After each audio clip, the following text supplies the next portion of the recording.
Imbes na magsilbing huwaran at kumita ng marangal mula sa isang tapat na trabaho, ngayon ay nahulog sa kamay ng batas ang isang aktibong pulis na sangkot sa pagbebenta ng iligal na droga. Si Paul Montibon magbabalita.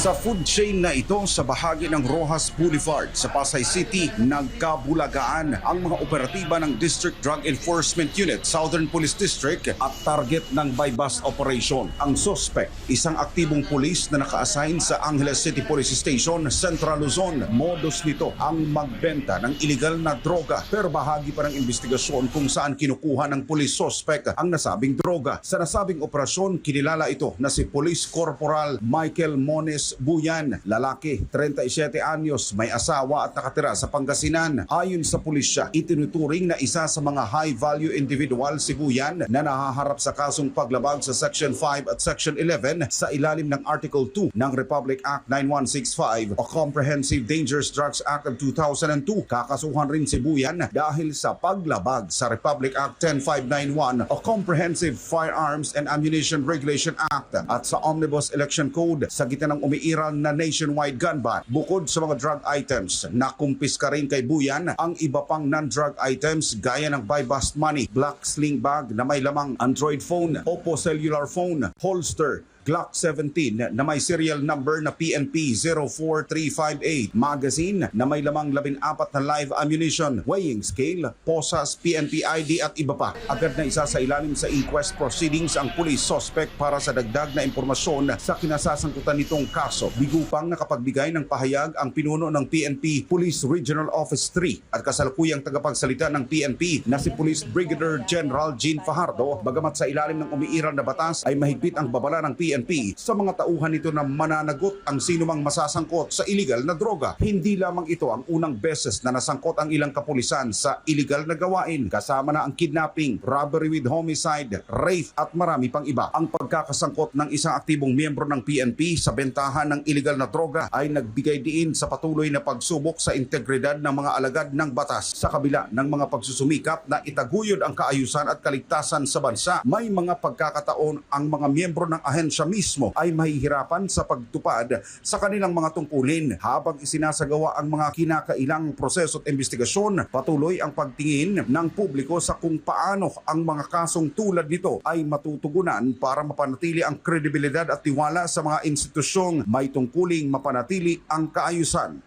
Para sa Diyos at sa Pilipinas kung mahal, nag-uulat Paul Montibon, SMNI News.